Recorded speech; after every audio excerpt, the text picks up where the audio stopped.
So ayun, hello, good morning mga idol. Ngayong umagan to magluluto naman tayo ng lutong Bicolano ulit. Tinatawag na kandingga sa Bicol. Yan, ito yung mga ingredients natin mga idol. Siyempre, yung pinaka-main ingredients natin ay yung laman loob ng pork. Yan ay pinagsama-samang puso, baga, at mga kaunting bituka. At ito ay yung carrots, kasabay ng sibuyas at bawang at syempre may sili yan. So ngayon mga idol, unahin natin gisahin yung bawang at sibuyas. Yan. Papalabasin natin yung aroma niya. Yung aroma ng sibuyas at bawang, pag pinagsama mo yan, napakabango naman talaga mga idol. Yan. Yun, no? Oh. Nalalanghap mo talaga yung yung amoy ng bawang at sibuyas.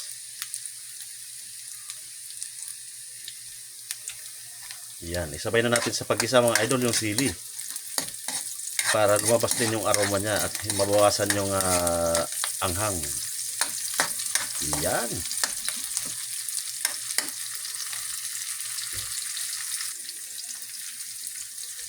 At isusunod naman natin mga idol itong carrots. Carrots o carrots? Ano ba sa Tagalog yan mga idol? Comment nyo na lang dyan sa baba kung anong Tagalog ng carrots. Yun, no? Yan. Sa pagluluto mga idol ng kandingga, ang version naman sa Luzon, sa Northern Luzon, ang version nila ng kandingga ay bupis daw. Bupis. Yan. Dito naman sa Bicol ay kandingga. Yan. Yan. At isunod naman natin itong main ingredients natin. Yon. Yung baga at puso ng pork. Yan. Pinaghalo-halo na natin yan. Yan mga idol. Yan.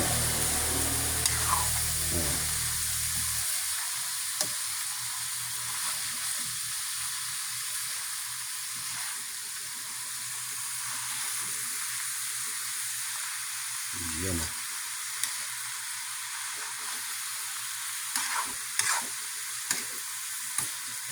Parang magkaisa lang yata ang pangalan niyan mga idol ng kandingga sa bagay sa Bicol at saka sa Samar.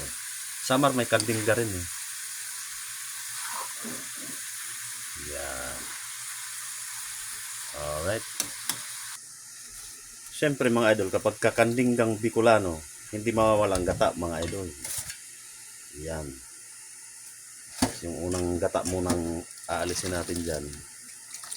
Isa-set aside natin yan, yung unang gata. Tapos yung pangalawang gata. Bali, isang gata na lang pala. Ayun.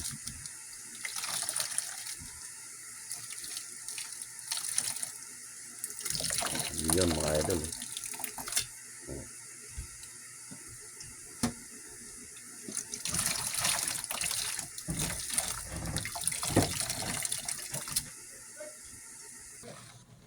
Yun mga idol. Pagbukas mo talaga ng takip ng kawali lumabas yung aroma. Yun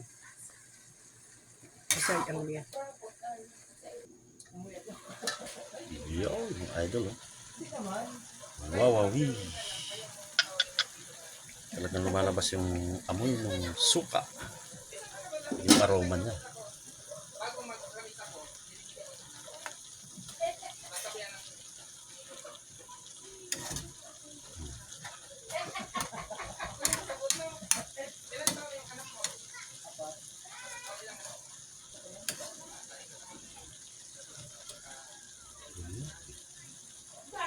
Sige. Ayan mga idol, ilagay na natin yung kakanggata. Yun o. Wow.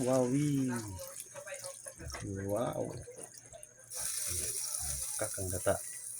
Yan. Ngayon, yan yung magpapaano na sa sarap niya mga idol, yung kakanggata.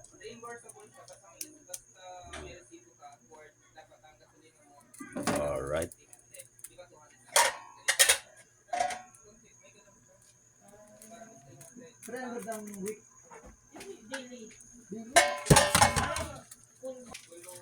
Yan mga idol, lagyan natin ng pampalasa. Magic sarap. Baka naman. Yan.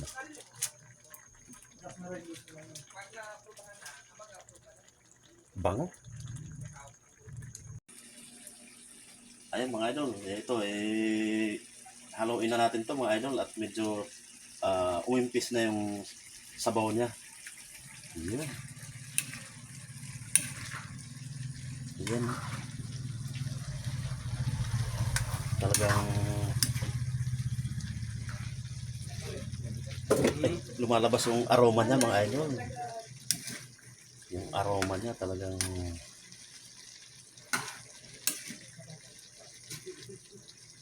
yung amoy ng ng suka at saka ingredients niya talagang lumalabas. Yan, antayin na lang natin yung mga idol na medyo magmantika siya.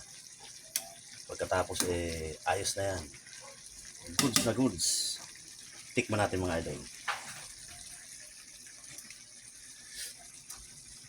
Wow! 2 minutes na lang. Okay. 2 minutes. So ayan mga idol, yan na yung finished product natin mga idol. Tingnan niyo mga idol, lumabas na yung mantika nung nung nyug at nung pinaka main ingredients natin. So ano pang kasunod yan mga idol? Di kain na. Sabi nga sa salitang Bicolano siram sana.